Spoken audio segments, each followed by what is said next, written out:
रविवार दिनांक 11 रोजी होणारा ओबीसी आरक्षण बचाव महायज्ञ मेळावा आता 2 दिवसांनी ठेवलेला आहे। सगळ्या जिल्ह्यातील सगळ्या तालुक्यामध्ये सगळ्या शहरातील वॉर्डमध्ये ओबीसी सगळे नेते कार्यकर्ते अतिशय जोमाने हा मेळावा यशस्वी करण्यासाठी कामाला लागलेले आहेत। आणि एक प्रचंड मोठा मेळावा जो आहे या सांगलीच्या इतिहासामध्ये एक बंजारा समाजाचा मेळावा झाला होता 1990 साली शेडगी ऑफिसतून मेळावा होता। त्याच्यानंतर त्याच्यापेक्षा कित्येक पट मोठा मेळावा जो आहे तो या 11 तारखेला या सांगलीमध्ये शहरामध्ये होत आहे। सगळ्या समाज म्हणजे तेलीमाळी साळी कृषी कुंभार वडा कुठलाही मुस्लिम असतील लिंगायत असतील सगळे समाज बांधव सगळे एक दिलानं सगळ्या तालुक्यामध्ये बैठका सुरू आहे, सगळ्या गाव भेटी सुरू आहे। त्याप्रमाणे प्रचार यंत्रणा जी आहे ती सुद्धा क्षेत्रमध्ये कामाला लागलेली आहे।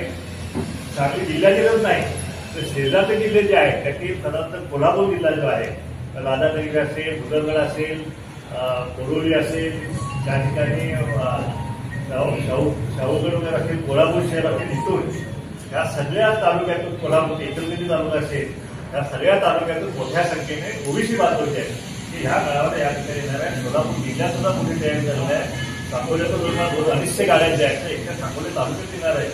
अशा सातारा जिल्ह्यातून ह्या सुद्धा या मेळाव्यासाठी मोठ्या संख्येनं ओबीसी बांधव या मेळाव्यात यशस्वी करण्यासाठी येत आहेत। आणि अशा तऱ्हेने आपल्याला पाहायला मिळेल कालच या ठिकाणी जरांगेची या ठिकाणी रॅली झाली आणि त्या रॅलीला अल्पसा प्रतिसाद जो आहे तो या जिल्ह्यामध्ये मिळाला आपण त्याने पाहिलेला आहे। आणि त्या कालच्या रॅलीमध्ये जरांगेने पुन्हा एकदा इथे येऊन आम्ही ओबीसीतूनच आरक्षण घेणार अशा प्रकारे या ठिकाणी पुन्हा एकदा ओबीसीच्या जखमेवरती वीज सोडण्याचा कार्यक्रम जो आहे तो जरांगेने काल या ठिकाणी केलेला आहे। आज जरांगे कोल्हापूरला आहे, त्या कोल्हापूरला सुद्धा त्यांना प्रतिसाद मिळालेला नाही अशी आमची माहिती आहे। तर अशा प्रकारे एकीकडे जरांगेला अल्पसा प्रतिसाद मिळत आहे आणि दुसरीकडे ओबीसीचे मेळावे बांधव जे आहेत त्यांना दाखवचा प्रतिसाद जो आहे तो त्या ठिकाणी आपल्याला मिळताना दिसत आहे।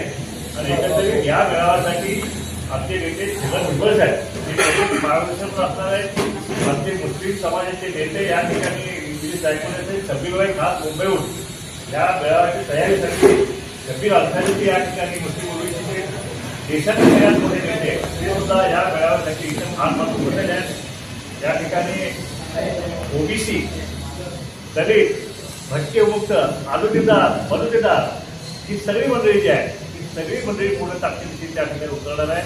या कार्यक्रमाची जे ओबीसीची जे गाणी जी आहे त्या गाण्याचा सुद्धा कार्यक्रम जो आहे जो ओबीसीवरती शीतल साठे आणि सचिन माळी यांचा कार्यक्रम जो आहे तो कार्यक्रम सुद्धा त्या ठिकाणी प्रेरणादायी कार्यक्रम जो आहे तो त्या ठिकाणी होणार आहे। या ठिकाणी आमच्या नगरसेविका ताई आहेत, या दोन्ही नगरसेविकांनी या ठिकाणी 12 मतदार त्यांचं जे प्रात्यक्षिक आहे ते सुद्धा आम्ही त्या ठिकाणी त्या महाराष्ट्राला कळायला पाहिजे की आम्ही कोण लोक आहे, हे आमचं आरक्षण का वाचवलं पाहिजे, का या धनधानग्याने आमच्या आरक्षणाला हल्लाबोल का नाही केला गेला पाहिजे याची सगळे प्रात्यक्षिकं सुद्धा जे आहेत त्या मेळाव्यामध्ये होणार आहे। आणि अशा तऱ्हे या 450 गरीब जमातीचं आरक्षण जे आहे त्या गरीब आरक्षणाच्या वरती दिवसा दरवळ टाकण्याचं काम जे आहे या महाराष्ट्रामध्ये झालेलं आपण पाहिलं आहे। आणि त्याच्या दिशेनं जे आहे या आता मेळाव्याचं आम्ही आयोजन केलेलं आहे। कुठल्याही परिस्थितीत हा जो सगळे सोयीचा जी जो आहे तो आम्ही सरकारला काढून देणार नाही। आणि जर सरकारनं तशी हिंमत केली तर मग आता या मेळाव्याच्या माध्यमातून आम्ही सगळे नेते मंडळी त्या ठिकाणी भुजबळ साहेब आहेत, मी स्वतः आहे, हक्के आहे, पडळकर गोपीचंद पडळकर आज सकाळी त्या आमच्या बैठकीला त्या ठिकाणी येऊन गेलेले आहेत। आणि त्याचप्रमाणे वडेट्टीवारांना बोलवलेलं आहे, पंकजाताई मुंडेंना आम्ही बोलवलेलं आहे, टीपी मुंडेसर या ठिकाणी यायला लागले आहेत, आगरी कोळी समाजाचे नेते दशरथदादा पाटील असतील, जेडी तांडेल असतील ही सगळी मंडळी जी आहेत ते यायला लागलेले आहेत। हक्क्या उंचांचे नेते जे लक्ष्मणजी गायकवाड हे सगळे या ठिकाणी लिंगायत समाजाचे नेते म्हणून येत आहेत आणि सगळे पण आम्ही या ठिकाणी योगदान करणार आहोत। आणि या मेळाव्यातून आम्ही सरकारला आणि मराठा समाजात सुद्धा आम्ही एक आवाहन करणार आहोत की मराठा आरक्षणाला आमचा दिवस मुळीच नाही, कालही नव्हता, आजही नाही, उद्याही नाहीये। तुमचं 50% वरचं जे आरक्षण आहे त्याला आमचा पाठिंबा आहे, पण तुम्ही ओबीसीतून आरक्षण जो आहे त्याचा हट्ट आपण सोडावा आणि जरांगेच्या भूमिकेशी एकदम सगळे लोकांचा विरोध त्या ठिकाणी आम्ही करणार आहोत आणि त्यातूनही जर सरकारने हिंमत केली तर मग येणाऱ्या विधानसभेमध्ये या सरकारची दोन हात करण्याची तयारी जी आहे ती संपूर्ण महाराष्ट्रात ओबीसीने तयारी सुरू केली आहे. एकीकडे राजकीय आरक्षणाची आता संचालन झालेलं आहे, दुसरीकडे आता जे शिल्लक आहे आरक्षण जे आहे ते शिक्षणामधलं नोकऱ्यामधलं आहे ते तरी जर वाचवलं गेलं पाहिजे. अशा प्रकारची भावना जी आहे आज सकाळी अगदी माळी मंगळ कार्यालयामध्ये आज नियोजन बैठक झाली. त्या बैठकीमध्ये सगळे जवळपास ओबीसीचे नगरसेवक सगळे नेते मंडळी त्या ठिकाणी होते, प्रोफेसर पळकर त्या ठिकाणी होते, शबरीबाई अन्सारी सुद्धा होते आणि अशा प्रकारे त्या बैठकीमध्ये हा मेळावा न भूतो न भविष्यती करून पुन्हा एकदा ओबीसीच्या अस्मितेचा जागर जो आहे तो या पश्चिम महाराष्ट्रातला जागर या सांगलीमधून पुकारायचा एक रणशिंग जे आहे हे रणशिंग सुद्धा जे आहे सामाजिक न्यायाच्या लढाईचं रणशिंग हे सुद्धा या मेळाव्यामधून आपले सगळे नेते मंडळी मिळून या ठिकाणी पोकणार आहे. अण्णा, तुम्ही मेळाव्यासाठी छगन भुजबळ यांना निमंत्रित केलेलं आहे, मात्र काल जरांगे पाटील यांनी सांगितले की छगन भुजबळ यांना घेऊन जे प्रचाराला येतील किंवा कार्यक्रमाला येतील त्यांचा आपल्याला करेक्ट कार्यक्रम करायचा आहे. मग उद्या जरांगे पाटलांनी तुमचाही करेक्ट कार्यक्रम केला तर कोण कुणाचा करेक्ट कार्यक्रम करणार आहे हे सगळं आता येणाऱ्या विधानसभा यायला लागलेल्या आहेत.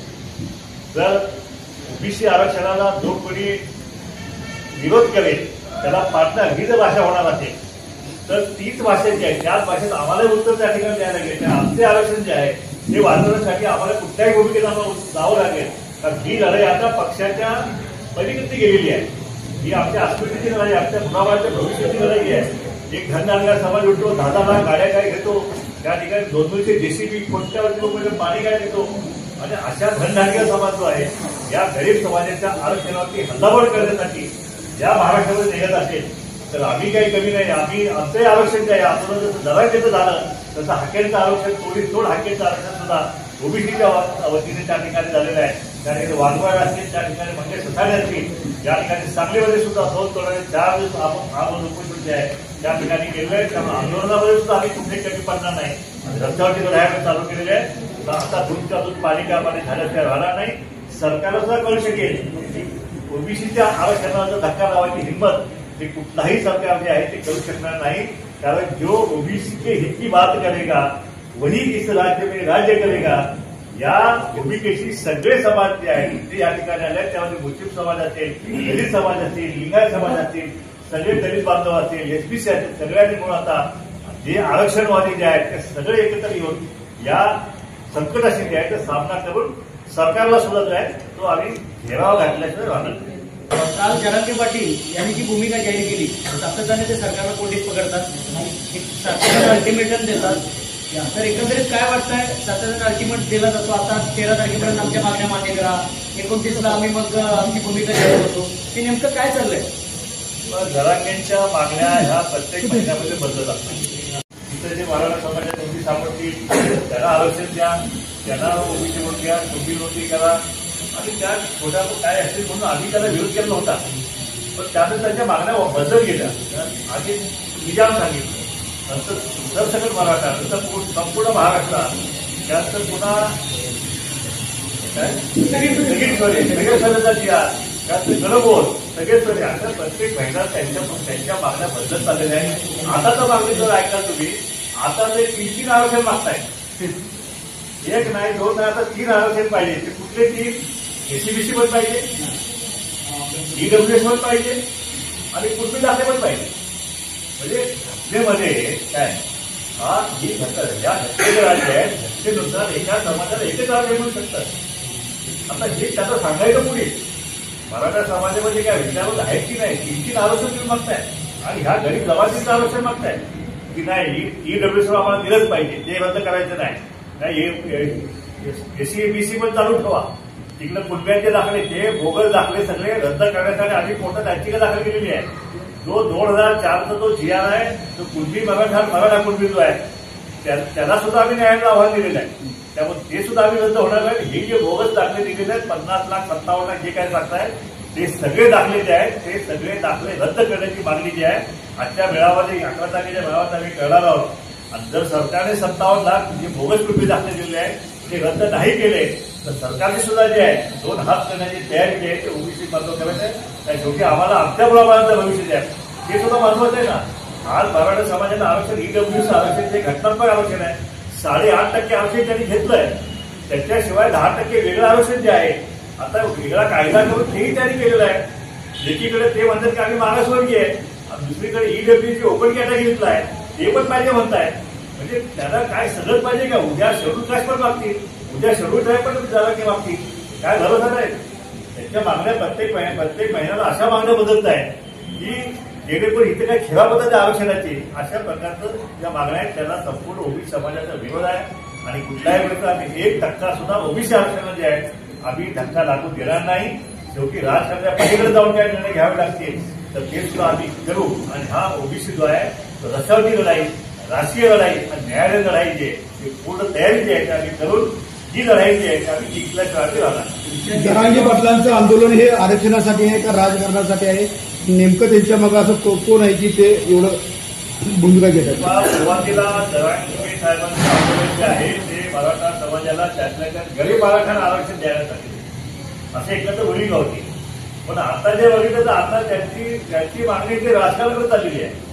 आरक्षण द्यायला ह्याला पाळू त्याला पाळायची भाषा जी आहे ती राजकारणामध्ये शेवटी जनता ठरवते. कोण कुणाला जिंकून आणणार किंवा कोण कुणाला निवडून आणणार हे जनता ठरवत असते. ते प्रकाश शिंदे ठरवत नाही किंवा दरांगे ठरवत नाही किंवा मुख्यमंत्री ठरवत असतो. त्यामुळे ह्या पाडापाड्याची भाषा, उभार करण्याची भाषा हे जे काही सुरू आहे त्याच्यावरून दरांगेचं जे आहे की आता त्याचं जे सामाजिक न्यायाची चळवळ जी आहे त्याचा राजकीय चळवळ जी आहे तिच्याकडे चाललेलं आहे हे स्पष्टपणे दिसून येत आहे. आणि म्हणूनच त्या ठिकाणी दरांगेंना बराचसा विरोध जो आहे तो आता मराठा समाजातून व्हायला सुरू झालेला आहे. तुमच्या नेत्यांच्यावर सातत्याने ते काल टीका करत होते भुजबळ साहेबांच्यावर विशेषतः. काय इतका आक्रश त्यांच्यामध्ये भुजबळ साहेब प्रत्येक शब्दामध्ये भुजबळाचं नाव होतं? तेव्हा असं आहे की भुजबळ साहेब गेले 35 वर्षे ही लढाई जी आहे ती ओबीसी समाजाकडून लढत आहे. या संपूर्ण या कॅबिनेटमध्ये मंत्रिमंडळामध्ये छगन भुजबळ साहेब हे असे एक आहे की ओबीसी बाजू लावून धरत आहेत आणि म्हणून त्यांनी भुजबळांना टार्गेट केलेलं आहे. मग आम्ही सगळे जे आहे आमचे नेते भुजबळ साहेब आहेत ते कुठल्या पक्षात आहे त्याचा आपण देणं घेणं नाही. ते आमचे नेते आहेत, आमचा बसी आहे आणि त्यांच्या केसाचा धक्का जो आहे तो आम्ही कुठल्याही वेळ लावून घेणार नाही. सगळा समस्त ओबीसी समाज महाराष्ट्रातला जो आहे लोक विखुरून असले वेगवेगळ्या पक्षामध्ये पण भुजबळ साहेबांच्या पाठीमागं आम्ही सगळे खंबीरपणे ठापणे उभा. या सगळ्या संदर्भात फडणवीसांनी एक टोळी निर्माण केली आहे. टोळीचे मुकादम भुजबळ आहे असं ते सांगतायत. आणि भुजबळ ज्या ज्या तालुक्यात प्रचाराला जातील तिथला उमेदवार पाडायचा असं कालावधन केलं. आदेश केला. मी बघायला सांगितलं की अशा तऱ्हेने कावळ्याने श्राप दिला म्हणून काय गाई मारत नसते. शेवटी जनता ही महत्वाची आहे, घटना महत्वाची आहे आणि घटनेला धरून जे काय कोणी मागणी करत असेल तोच फक्त. राज्यात मणिपूर काय झालं? मणिपूरमध्ये एवढं सगळं दंगल होऊन आरक्षण मिळालं का? काय झालं राजस्थानमध्ये? गुंजर समाजाचे 550 त्या ठिकाणी त्यांचे बलिदान दिले. मिळालं का आरक्षण? शेकडो ट्रेन शेकडो बसेस चढल्या. काय झालं? आरक्षण मिळालं नाही.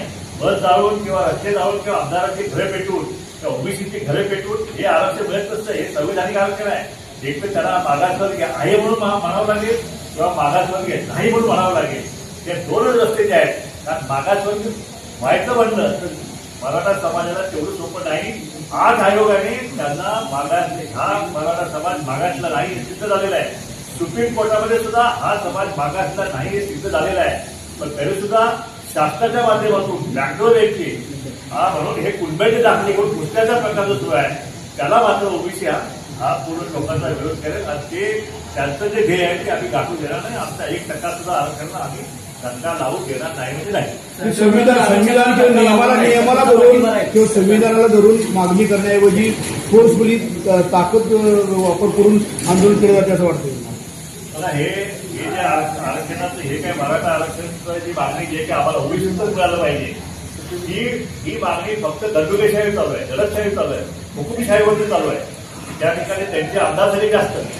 या ठिकाणी सांगली जिल्ह्यामध्ये बघितलं तर आज बहुतेक सगळे आमदार मराठा समाजाचे आहेत किंवा खासदार मराठा समाजाचे आहे. एकाही आमदार खासदाराला तरी ओबीसीचं आरक्षण जे आहे ते वाचलं गेलं पाहिजे, त्याला धक्का लागता कामा नये अशी भूमिका ह्या सांगली जिल्ह्यातल्या एकाही आमदाराने मराठा आमदाराने घेतलेली नाही किंवा खासदारांचं घेतलेलं नाही. त्यामुळे ह्याचं काय करायचं उद्या हे ओबीसी समाज नक्कीच करेल. परंतु संविधानात्मक मार्गाने जे आहे आमची आरक्षणाची लढाई ही संविधानिक मार्गाने चालू आहे. अनेक मुलांचं आरक्षण आम्ही मागत नाही, डिस्काउंट घेत नाहीये.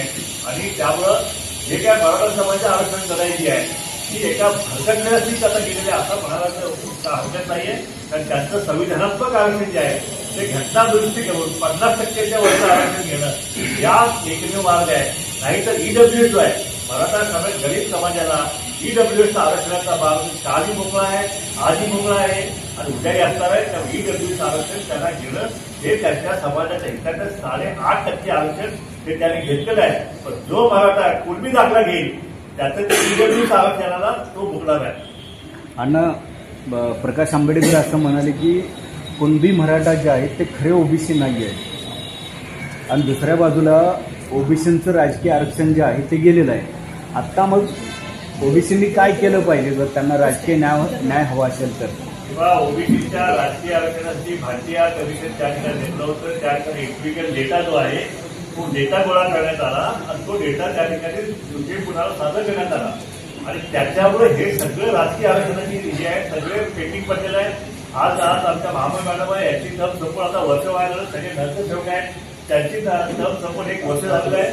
त्या ठिकाणी 5 वर्ष झाली आणि त्यामुळे सरकारला त्या काही निर्णय घेता येणं झालेला आहे. तो जो एम्पिरिकल डेटा जो सबमिट केला आहे त्याच्यामुळे 32,000 जागा या ओबीसीच्या राजकीय आरक्षणाच्या जागा ह्या संपलेल्या आहेत. म्हणून हा जो भारतीय कमिशनचा अहवाल आहे तो आम्हाला मुळीच मान्य नाही. या ठिकाणी निवडणुका होत आहेत कारण का ओबीसीचं राज्य आलं तर भारतीय कमिशनचा अहवाल बरखास्त करू नव्यानं आम्ही सर्वेक्षण करू आणि म्हणून आम्ही जात न्याय करण्याची आहे. जात न्याय करण्याची आम्ही त्यासाठीच आम्ही करत आहे की जेणेकरून सगळ्या समाजाची इन्क्लुडिंग मराठा समाजाची जर जात न्याय करण्यात आले तर प्रत्येक समाजाला त्या समाजाच्या संख्येनुसार जितकी टक्केवारी उतकी भागीदारी या नियमानं सगळ्याला त्या ठिकाणी होऊ शकतो. आणि म्हणून हा जो विषय जो आहे हा राजकीय आरक्षण आपलं जरी केलं असलं आणि पुन्हा लढू आणि पुन्हा हे आरक्षण जे आहे ते आम्ही मिळवण्यासाठी आम्ही तत्पर असणार. मराठा समाज राजकीय आरक्षण मागत नाही मात्र अन्य आरक्षण मागितलं जातं कारण आरक्षण घेतलं तर ठराविक जागेवरच निवडणूक लढवायला लागते. दुसरीकडे ओबीसीचं राजकीय आरक्षण काढून घेतलंय. या 2 गोष्टी बघितल्या तर काय मोठं वेगळं कुठे षडयंत्र किंवा वेगळ्या कुठे डाव वाटतोय का? हा जो सगळा अट्टहास चालू आहे सगळं आम्हाला ओबीसीच पाहिजे, आम्हाला कुणबीच पाहिजे, कशाने पाहिजे हे फक्त ह्या जिल्हा परिषद पंचायत समिती आणि ह्या काय स्थानिक स्वराज्य संस्था संपत्तीची पद्धत जी आहेत ना तिथं एखाद्या आमची नंदाताई होत एखादी आमची महापौर होती तिथं कोल्हापूरला एखादी आमची वाक्षेताई महापौर होते हे झाले नाही पाहिजे. त्या ठिकाणी मराठाच त्या ठिकाणी झाला गेला पाहिजे. म्हणून कुणब्यांचे दाखले घेऊन या ठिकाणी या ओबीसी आरक्षणामध्ये घुसखोरी करण्याचे काम या महाराष्ट्रामध्ये पश्चिम महाराष्ट्रात उलट जास्त झालेलं आहे. बाप मराठा आणि मुलगा कुणबी हे सगळं जे आहे हे सगळं पश्चिम महाराष्ट्रात तुम्हाला दिसेल. या सगळ्यांनी चौकशी जी आहे करून ह्या सगळ्या आरक्षण ज्यांनी बोगस आरक्षण घेतलंय त्यांच्यावरती कारवाई करण्याची मागणी जी आहे ती आम्ही केलेली आहे. आमची सत्ता आली की पहिले हे सगळे जे आहेत ह्या ज्यांनी हे बोगस कुणबी दाखले घेऊन ज्यांनी आरक्षण लाभ घेतलेला आहे त्यांच्यावरती गुन्हे दाखल करून त्यांना जेलची हवा जी आहे ते घालवल्याशिवाय आम्ही स्वस्त बसणार नाही.